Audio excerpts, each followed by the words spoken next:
Hello and welcome back to I Create My Games. I'm Jens and this is Object Pooling Part 3, Data Structures and Capacity. Last time we made sure that we have everything neatly organized and that we can extend our logic with some interfaces. Now it's time to take a look at a different data structure. But first, why is this even interesting? Now for our particle systems, the duration is always exactly the same. So if in our queue, the very first one isn't ready, the next one won't be as well. But for a collectible, the duration is totally different since they have a different speed, or I might collect them very high in our game. So if the first one isn't ready, the second or third one might still be. So we need a way to access that information and not create unnecessary new instances if they're actually not needed. And to do that, let's switch to our object pool and create an enum, public enum data structure, and this could either be a queue or a list. Now I'm declaring the enum inside the class bounds because I only want to use it right here and nowhere else. If I want to use it somewhere else as well, I need to declare it outside of the class bounds. So data structure will be a public data structure to use. And I, of course, need the data structure itself. So it's private list game object pool list. And since I don't want to recheck every single time I want to access either or, I'm going to store the information, which one I use, in a Boolean variable. So it's private bool uses q. And this will be set right at the start. So if I want to use the pool, I need to verify if the data structure to use is equal to data structure.q. If that's the case, I want to use the q. And after that, oh no, let's do this. And after that, I want to either initialize the queue or the list. So if uses queue, then I'm going with the queue. Otherwise, the pool list needs to be initialized. So new list game object. And inside the initialization, I do exactly the same. So if uses queue, I want to enqueue the copy I prepare in the queue. Otherwise, I will go with the pool list.add. And here we can prepare the copy similarly. So with this, the initialization is done. But a few other methods need to be changed as well. For example, the current pool count. If I uses queue, I want to get the count of the queue. Otherwise, I simply want to get the pool list count. Now the spawnAdd method, as well as the prepare copy and is reusable, don't have the data structure inside, so I don't need to change these. But for the next in line, I need, of course, to do a few changes. Now, first of all, let's assign this a null value, because I later need to recheck it. If I am using the queue, the logic is already done, because we already implemented that. But otherwise, we will do a little bit something else. Now, since I don't want to check every single item off on my list every time I want the next in line, I need to create a way to remember where I'm currently with the checking, the index, and I need to make sure I know how many items I want to check. So if the list is 1000 or 2000 or whatever, I don't want to check every 2000 items, but rather the next 20 or the next 50 or something. So let's create two variables for that. First, let's go with private integer and use a constant value for this one. So it's the same throughout every instance of the class. Max list items to check. And this will be, in my case, 20, but 50 would work as well. And let's also remember the index we're currently at with the checking. So current list index and initialize it right here. So current list index will be 0 when we start. Now for the logic, where is it? Here is it. We need a few things. First of all, we need to make sure that we don't iterate the same amount over and over again. If we have, for example, 2 items in our list, but maximum check 20, we don't want to recheck the same item over and over again. So let's create a variable, items to check, which will be max list items to check. And if we are bigger than the current amount, then we can simply change it to the current amount. Since I'm using the count of the list multiple times, I will store it in a variable, so I don't always have to access the count right here. And here then I can go with items to check. If that's bigger than the count, then I want items to check to be as big as the count. And for the actual checking, let's go with the for loop and loop up to the items to check. And here we can simply verify if reusable, if the current item we are going to check is actually reusable. So pool list and access it with the current list index and the current index of the for loop. But we also need to make sure that we don't loop out of our list bounds. So I can't check for the number 21 if I only have 20 items in the list. So we need the modulo operator and the count as well. So like this, and we make sure that we are only inside our list bounds. Now, if that's the case, if it's reusable, then I can simply go with the exact same and access this right here. But if it's reusable, then I can change the current index to, let's go with, no, that's too much, this. But I don't want to start with the checking at the one I last used, so it's one more. And with that, we're done with the for loop, so we can simply break. And for the case that we didn't find anything, then the initial value, the null value, will still be assigned to the game object. So we can check that. If that's the case, it's not currently ready, then we can prepare a new copy, just like we did with our queue. Make sure that we add it to our lists, pool list.add, the game object, and set the list index, current list index, to this one.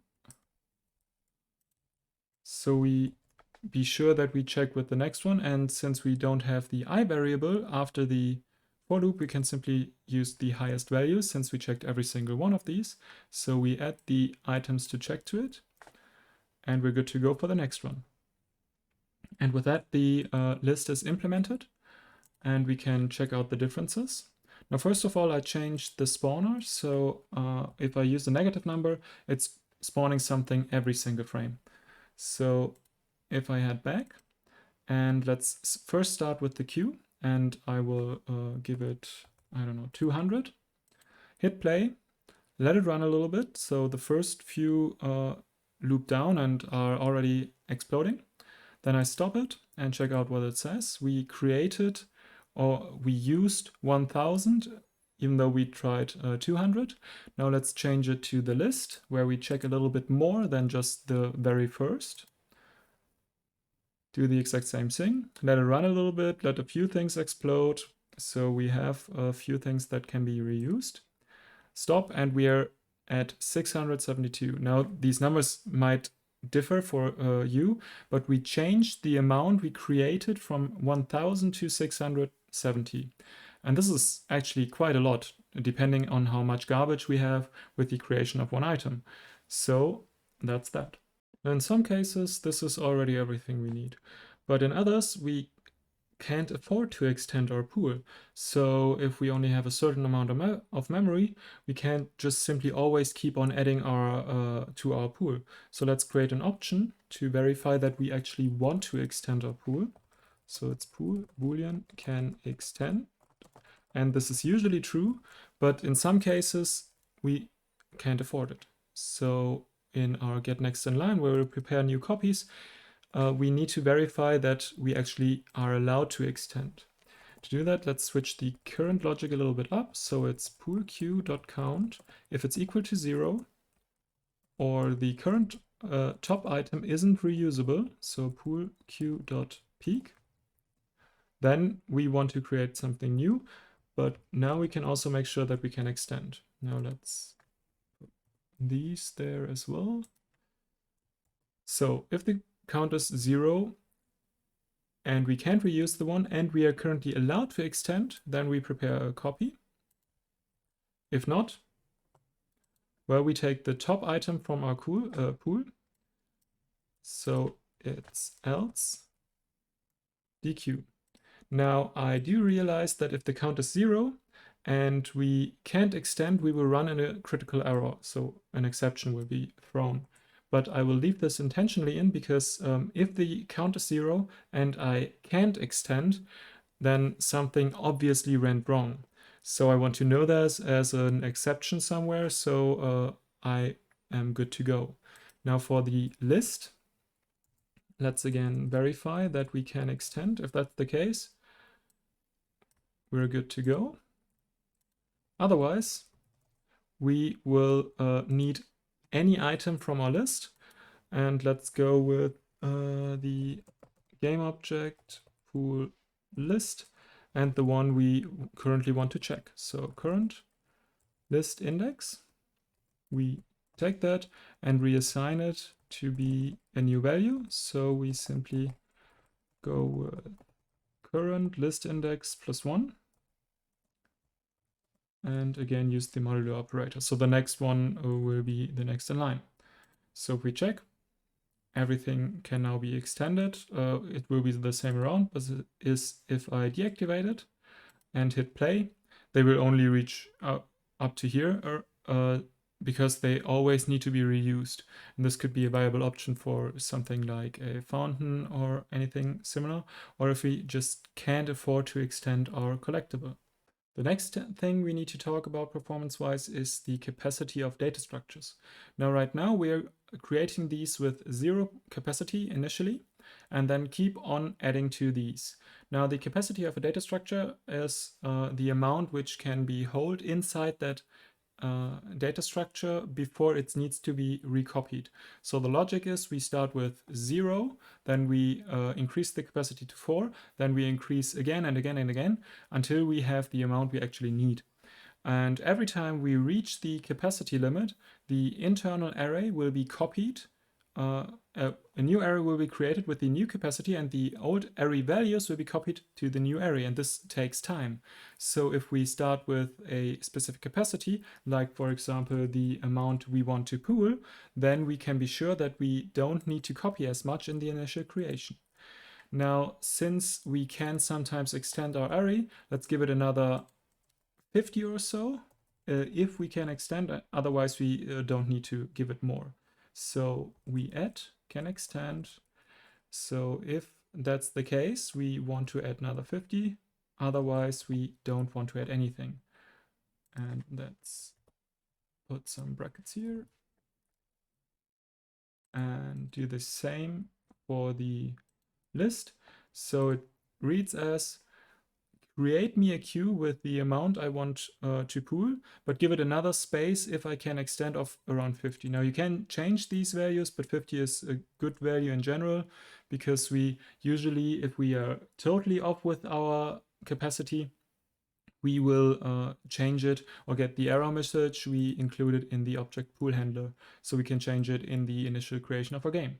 At the end of the last episode, I mentioned that we're going to talk about different ways to access our pooled items, and this could easily be a tag or a name or whatever you can think about. And we would do this by simply creating a new variable. Let's go with name, another dictionary, and use string as a lookup. Then we would, of course, create that dictionary, add the values to the dictionary, and create another method to access these informations. Now, I gave it a little bit more thought and came to the conclusion maybe we just shouldn't. And I don't want to prevent you from doing it, just hear me first out. if we're using string as a lookup, these are very easily prone to problems. Now, the first thing we need to think about is to remember to change them always. So if we decide to use another name, or we decided collectible isn't the right name anymore, we need to change it wherever we caught that string. And this might result in some problems. But the bigger problem for me personally is that I always need to remember how to call this in a good way. So let's, for example, imagine for a moment I did implement it and try to call it like this, collectible. Then what the program does is create a string, collectible, put it into the method, and use it as a lookup. So it calculates the hash and gives you the return value, etc. So you get it back, and then the string is marked for it's not in use anymore. So it's open for garbage collection. Now, the next time we call it, which could be like the next frame or whatever, we would do exactly the same thing. So we create we create the string again, newly, then we use it, and then at the end, flag it for garbage collection or free the memory. And with that, we can always increase the garbage without it being necessary. Now we could, to prevent that, do something like this and use that value. So it's created once and can be referenced after that every single time.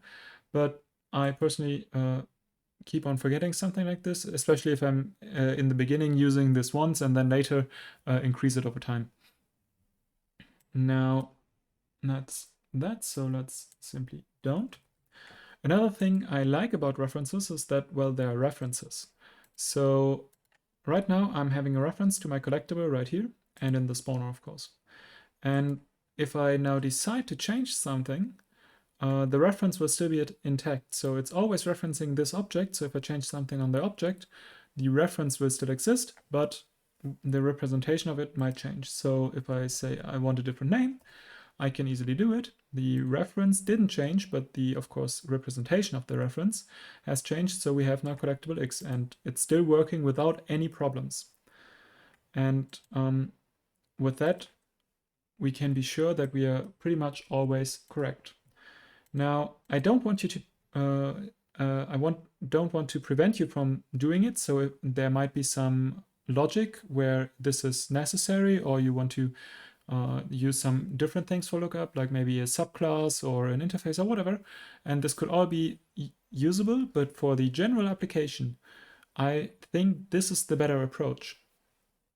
So let's keep it at that.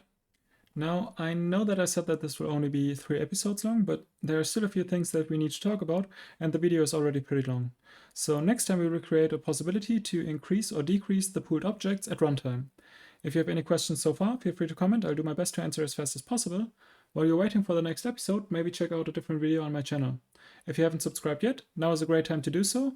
That's it from me. Thank you guys so much for watching, and I'll see you next time.